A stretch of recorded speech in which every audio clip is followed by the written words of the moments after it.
I now invite His Excellency António Guterres, Secretary General of the United Nations, to deliver a statement. Mr. Secretary General.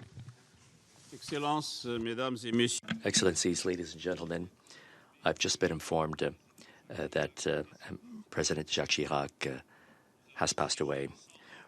We met together for 6.5 years as colleagues on the European Council, and we developed a deep and profound friendship.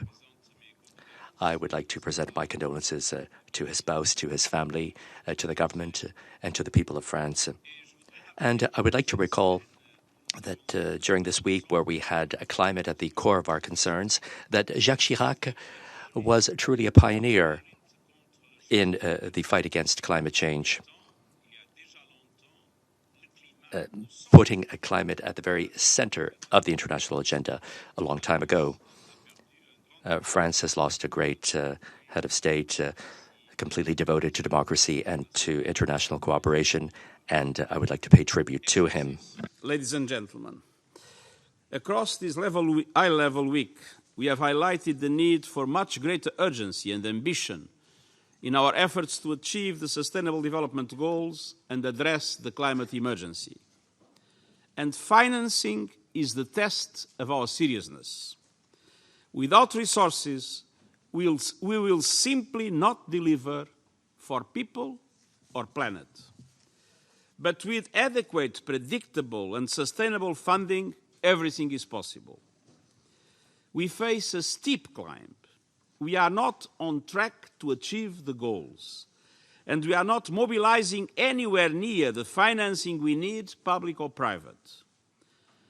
Declining levels of official development assistance and rising levels of debt are limiting spending on the goals.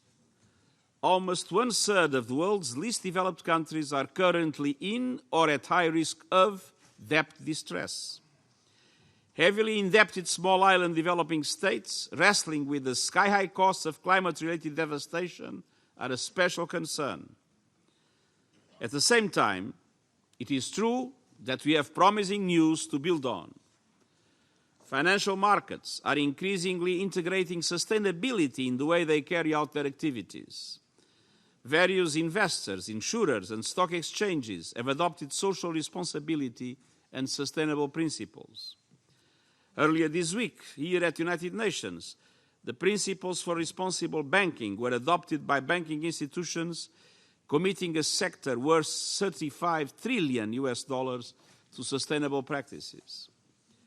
Investors are paying greater attention to the environmental footprints of the companies in which they invest and demanding more information and disclosure about climate risks and other related threats to bottom lines.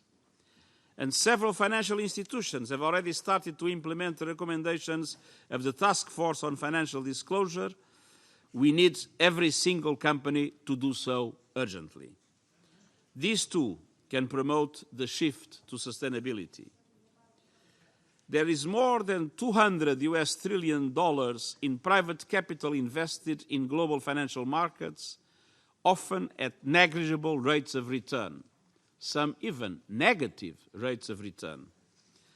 These funds can be channeled towards more productive sustainable investment projects, including by making use of innovative financing instruments. These are already making their mark, but need significant scaling up. The green bond market has grown by 45%.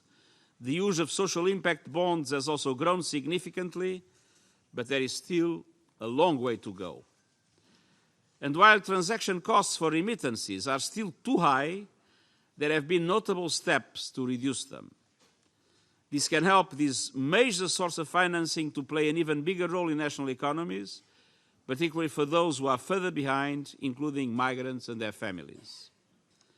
Our challenge now is to build on this progress, and that is the aim of the roadmap for financing the 2030 Agenda that I have put forward. First, we must align the international financing system behind the Sustainable Development Goals. That means removing the disincentives to long-term financing and encouraging the financial industry to take full account of the true risks of unsustainable practices. Second, we must support individual countries as they mobilize domestic resources for financing their sustainable development strategies.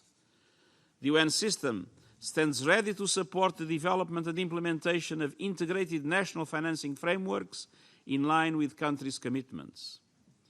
Third, we need to address the exclusion from financial services that has afflicted so many people.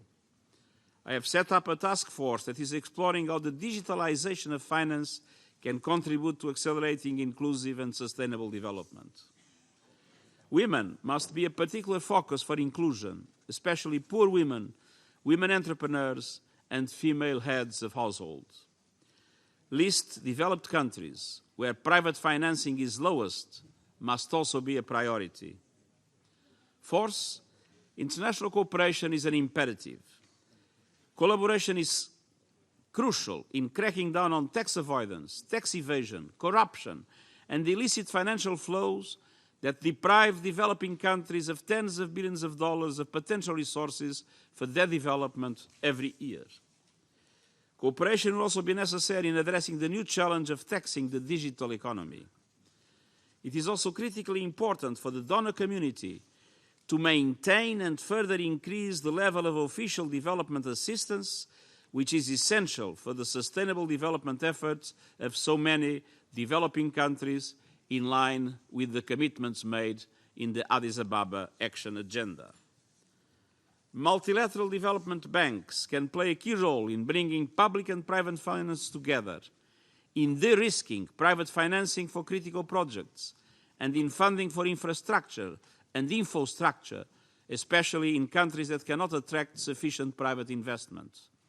We need to find ways for big money to flow to small projects. Next month, I will convene 30 chief executive officers from every region to launch the Global Investors for Sustainable Development Alliance, which collectively manages nearly $16 trillion. I will count on their support in translating these priorities from aspiration to action and aligning finance with national sustainable development strategies. Excellencies, today's dialogue on the central question of financing can help get us on track for the decade of action ahead. Let us all raise ambition for development finance, climate finance, and finance that will enable markets to grow, businesses to thrive, and people to live in dignity. Thank you.